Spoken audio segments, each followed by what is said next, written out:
I've always found solace in the quiet aisles of bookstores, the kind where time seems to have its own rhythm and stories leap from tattered pages. At 29, running a business that my parents helped me set up, I often escaped to these havens, seeking the company of books over people. That day at Dusty Pages, a little haven tucked away in the city's heart, was no different. Or so I thought. As I wandered through the maze of shelves, my fingers traced the spines of countless books, each holding a universe within. My quest was specific, a rare, antique edition that had eluded me for months. And there it was, almost glowing amidst the dust and shadows. As I reached out, another hand mirrored mine, halting inches from the prize. Startled, I looked up into a pair of curious eyes. The owner of the hand was a man about my age, with a kind of easygoing charm. "Oh, I'm sorry," he said, quickly retracting his hand. "Were you going for this one?" "Yeah, I've been on its trail for ages," I replied, surprised at my own honesty. He gave a half smile, me too. "It's a tough find. But go ahead, you found it first." His gesture, so simple yet rare, caught me off guard. "Are you sure?" "I mean, we both found it at the same time," I said, feeling a strange mix of guilt and gratitude. "Yeah, I'm sure. I'm Jake, by the way," he introduced himself, extending his hand. "Nice to meet you, Jake." "I am, well, let's just say I'm a fellow book lover," I said, shaking his hand. His grip was firm, friendly. We both chuckled, and I took the book, feeling a twinge of victory mixed with sympathy. "You're a rare breed, Jake. Giving up a find like this." He shrugged. "Books come and go. But it's not every day you get to make someone's day." I laughed. "Well, you've certainly made mine. I'm in this place often, but I haven't seen you around." "You a regular?" "Nah, first time here. I usually stick to the tech world, but there's something about old books, you know?" I nodded, understanding all too well. We found a corner table amidst the stacks and started talking about books, life, and everything in between. He was easy to talk to, a listener with stories of his own.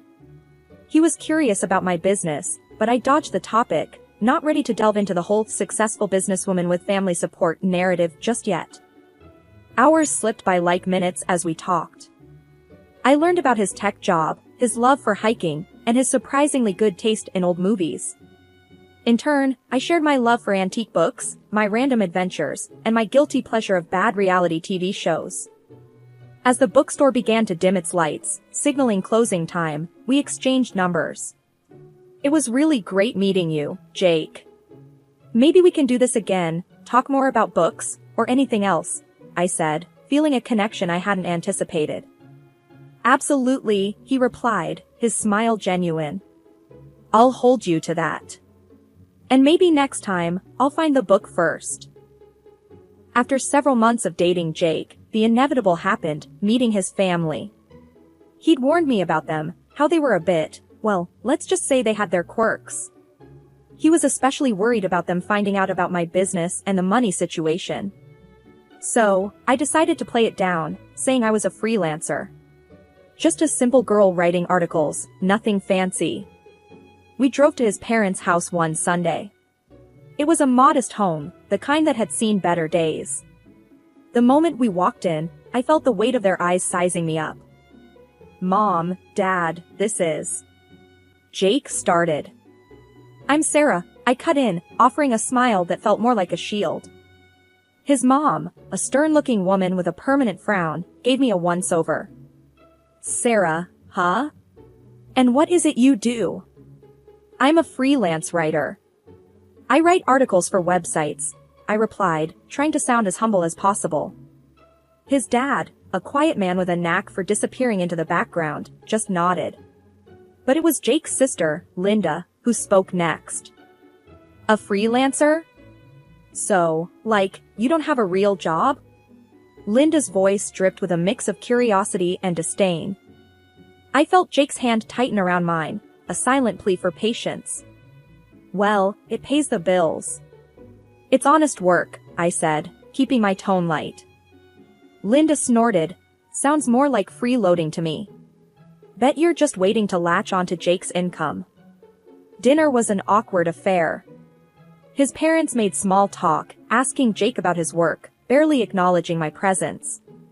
Linda, on the other hand, was like a dog with a bone, dropping snide remarks every chance she got. So, Sarah, freelancing must be tough. Bet you don't get to go on fancy trips or buy nice things, Linda said, her eyes sharp. I forced a laugh. Oh, you know, I manage. I like simple things. Jake tried to change the subject, talking about a recent project he was working on. But Linda wouldn't let up. And what about kids? Planning on any? Or would that be too much for a freelancer to handle? She pressed on. I could feel Jake's frustration growing, mirroring my own. We haven't really thought that far ahead, he said, his voice tight. The rest of the evening passed in a blur of uncomfortable exchanges and forced smiles. Things started heating up after that awkward dinner with Jake's family. It wasn't long before his mom and sister, Linda, began dropping by our place uninvited. They'd come in, plop themselves on the couch, and make themselves right at home, often staying for hours. It was like they were marking their territory, reminding me that I was the outsider. One such afternoon, while Jake was at work, his mom and Linda showed up. As usual, they made a beeline for the kitchen, expecting to be fed. I had just made some sandwiches for myself, which they took as an invitation to lunch. So, Sarah, still freelancing? Linda asked, taking a bite of the sandwich I had made for myself. I nodded, trying to keep my cool. Yep, still at it. It's going well. And how much does that bring in, if you don't mind me asking? His mom chimed in, her eyes scanning my modest living room like she was calculating my worth. I shrugged, enough to get by. I don't really discuss my finances. Linda smirked, must be nice, living off Jake while pretending to work. I clenched my jaw, feeling my patience wearing thin. Actually, I pay my own bills. Jake and I keep our finances separate. Their prying continued, but I dodged their questions, keeping my answers vague. They seemed to take pleasure in trying to undermine me, questioning my lifestyle, my job, even my relationship with Jake. Then came the family dinner at Jake's mom's place. It was supposed to be a casual get-together, but it felt more like a trial by fire. We all sat around the dining table, the air thick with unspoken tensions. Linda, who had been oddly quiet, suddenly turned to Jake. So, brother, I was thinking, for my son's birthday, you could get him that gaming console he's been wanting. It's a bit pricey, but you can afford it, right? Jake, who had been picking at his food, looked up, surprised. Linda, you know I can't do that. Things are tight right now, what with the wedding and all. Linda's face turned sour. Oh, so now that you're married, you suddenly can't spare a dime for your nephew? Jake's frustration was evident. It's not about that, Linda. Sarah and I have our own expenses. I can't just splurge on expensive gifts. The argument escalated, with Linda accusing me of monopolizing Jake's finances and attention. You've changed, Jake. Ever since she came into your life, you've been stingy and distant. I could feel everyone's eyes on me, the unspoken blame hanging heavy in the air. Jake tried to defend me, but Linda wouldn't have it. She stormed out, leaving a trail of tension behind. After the blow-up at the family dinner, Jake and I decided we needed a break from all the drama. We planned a short trip to the mountains, a chance to clear our heads and get some breathing room. It was a peaceful, rejuvenating escape, just the two of us and nature. But the moment we returned, reality crashed back in, harder than ever. We barely had time to unpack when there was a furious knocking at our door. I opened it to find Linda, red-faced and fuming. We need to talk, she said, pushing past me into the apartment. What's going on, Linda? Why are you here? I asked, closing the door. She whirled around, eyes blazing. Don't play dumb, Sarah. I know what you're doing. You're bleeding Jake dry, using his money to go on fancy trips and buy expensive stuff. And now you're turning him against his own family. I was taken aback by her accusation. Linda, that's not true. We both pay for our expenses, and this trip was planned long ago. She wasn't listening, though. You think you're so clever, huh? Making him think he doesn't need us, that we're just after his money. But I see right through you. Jake came out of the bedroom, having heard the commotion. Linda, what the hell? You can't just barge in here and start accusing Sarah of nonsense. She rounded on him. Nonsense? Look at you, Jake. Ever since she came into your life, you've been different. You used to help us, be there for us. Now you're just her puppet. Jake's patience was wearing thin. Linda, I'm not anyone's puppet. Sarah and I make our decisions together. And as for helping you, I can't keep bailing you out every time you have a financial problem. Linda's anger seemed to boil over. In a fit of rage, she swept her arm across the coffee table, sending my collection of antique books crashing to the floor. This is what you care about now? Old, useless books and a gold digger? I gasped, rushing to salvage my books. Jake grabbed Linda's arm, steering her towards the door. That's enough, Linda. Leave. Now. She struggled against him. You'll regret this, Jake. Choosing her over your own family. After she left, the apartment was eerily silent, the tension hanging thick in the air. Jake helped me pick up the books, his face a mix of anger and regret. The weeks following Linda's outburst were quiet, almost nearly so. Jake and I had started to relax a bit, thinking maybe, just maybe, his family had decided to back off. That was until we got the call from his mom about her birthday dinner at a fancy restaurant downtown. When Jake mentioned that his mother's birthday dinner would be at Le Jardin, I couldn't help but grin. I had a special connection with that place, a little secret that I hadn't shared with anyone, not even Jake. As we drove to the restaurant, I could sense Jake's anxiety. He fidgeted in his seat, clearly worried about how the evening would unfold after the recent tensions with his family. You okay? I asked, reaching over to give his hand a reassuring squeeze. Yeah, just hoping tonight goes smoothly, he replied, forcing a smile. Le Jardin was as elegant as ever, with its dim lighting and soft music creating an intimate ambience. Jake's family was already there, seated at a large, round table. The scene was lively, with animated conversations and laughter, but it all seemed to pause as we approached. I quickly noticed there was only one empty chair. Jake, with a hint of confusion in his voice, addressed his sister, Linda. Hey, Linda, why is there only one seat? We're both here. Linda, with a smirk that didn't quite reach her eyes, said, Oh, Jake, we assumed Sarah wouldn't mind. After all, this is a family gathering, and she's not really family, is she? Maybe she can find a spot at the bar. The table erupted in a mix of awkward chuckles and murmurs. Jake's face turned a shade of red, a mixture of embarrassment and anger. I felt their eyes on me, expecting me to react, to show some sign of hurt or outrage. But instead, I laughed, a genuine, hearty laugh. That's quite all right, Linda. I wouldn't want to impose. Jake, still holding my hand, looked at me with a puzzled expression. Sarah, you sure you're okay with this? I squeezed his hand. Absolutely. Don't worry about me. I'll find a place. Enjoy the dinner.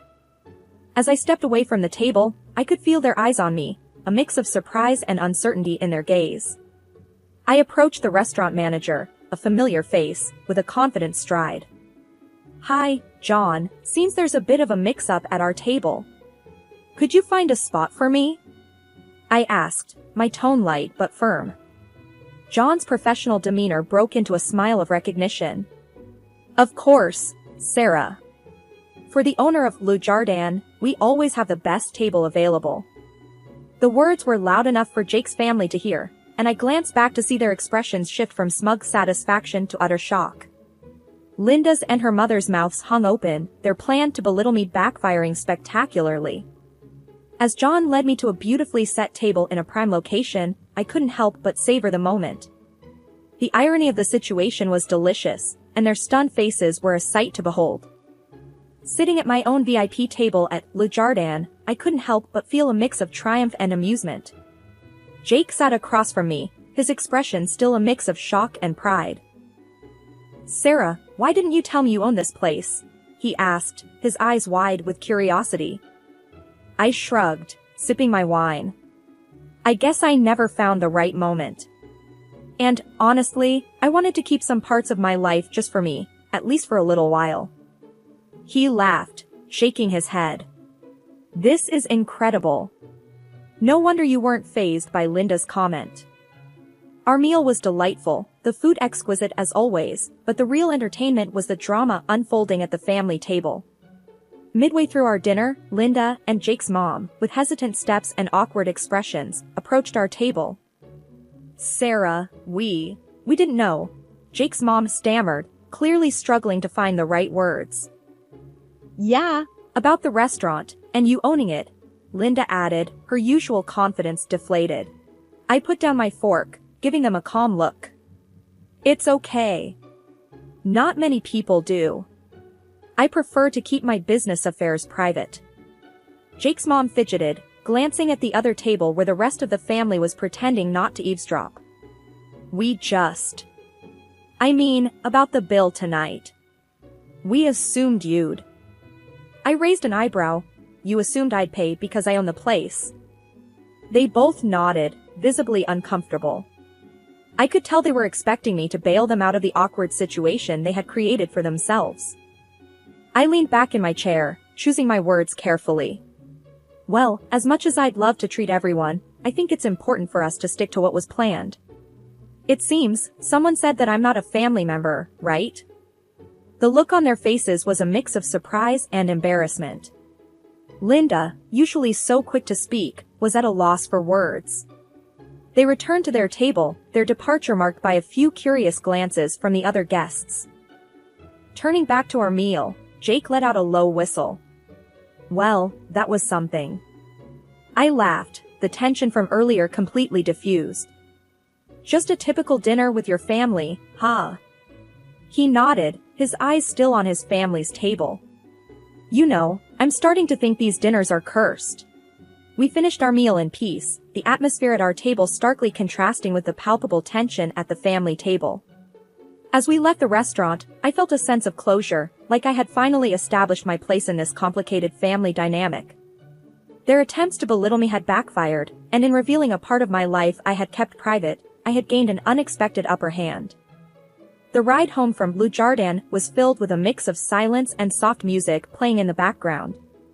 Jake seemed deep in thought, occasionally glancing at me as if he was about to say something but then deciding against it. Finally, as we pulled into our driveway, he spoke up. "Sarah, I'm really sorry about tonight. My family, they can be too much." I turned off the car's engine and looked at him. "Jake, it's not your fault. But we do need to talk about this." He sighed, running a hand through his hair. "Yeah, I know. What do you think we should do?" I took a moment before answering. "I think it's time we set some boundaries. Your family's behavior has been out of line, and tonight it was too much." Jake nodded, his expression grave. "I agree. I just never expected things to get this bad. Linda and Mom, they've always been difficult, but this..." "It's not just about Linda and your mom," I interjected. "It's about respecting our relationship, our choices. They can't keep treating me, like this." Jake reached for my hand, squeezing it gently. "You're right. I'll talk to them. It's time they understand that they can't walk all over us." The following day, Jake made the call. I could hear bits and pieces of the conversation from the other room, his tone was firm, resolute. After he hung up, he came into the living room, looking somewhat relieved but also apprehensive. "I did it. I told them we need space, that their behavior is unacceptable. They didn't take it well, but I think it's for the best." I got up and gave him a hug. Thank you, Jake. I know that wasn't easy. He hugged me back, tight. You're worth it. I should have done this a long time ago. The weeks that followed were surprisingly peaceful. No unexpected visits, no snide remarks, no drama. It was a relief, but also a bit surreal. One evening, as we were enjoying a quiet dinner at home, Jake looked up from his plate. You know, I've been thinking. Maybe this break from my family is a good thing. Gives us time to focus on us, on what we want. I smiled, reaching across the table to hold his hand. I've been thinking the same thing. It's nice, isn't it? Just being us, without all the noise. He nodded, a contented smile spreading across his face. Yeah, it really is. Cutting ties with Jake's family wasn't an easy decision, but it brought a sense of clarity and peace to our lives. It was a step towards prioritizing our happiness and well-being, a step that was long overdue. Sitting on our living room couch, Jake and I were enjoying a quiet evening. The room was filled with the soft glow of the lamp and the faint sound of a jazz record playing in the background. I couldn't help but reflect on the roller coaster of events that had unfolded in our lives recently. Jake, I started, breaking the comfortable silence. Do you ever think about how things would have been if we had just, I don't know, given in to your family's demands? He looked over at me, his eyes thoughtful. Sometimes. Yeah, but then I remember how unhappy we were, constantly trying to please them. I think we made the right choice. I nodded, feeling the weight of his words. It's just crazy, you know? How much we've been through because of all this. Makes me wonder what's really important in life. Jake reached out and took my hand, giving it a gentle squeeze. What's important is this, us, being honest with each other, standing up for what we believe in. I smiled, feeling a sense of warmth spreading through me. You're right. I guess it's all about finding a balance, isn't it? Between dealing with family and staying true to ourselves. Yeah, balance, he echoed, his gaze shifting to the window. You know, before all this, I always thought family was about sticking together no matter what. But now, I realize it's more than that. It's about respect, understanding, and sometimes, distance. I leaned my head on his shoulder. I never expected my life to turn out like this. Meeting you, starting a business, dealing with all the family drama. It's been a journey. And what a journey it's been, he added with a chuckle. With its ups and downs, but I wouldn't change a thing. We sat there in silence for a while, lost in our thoughts.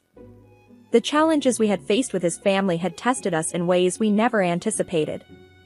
But through it all, we had grown stronger, both as individuals and as a couple.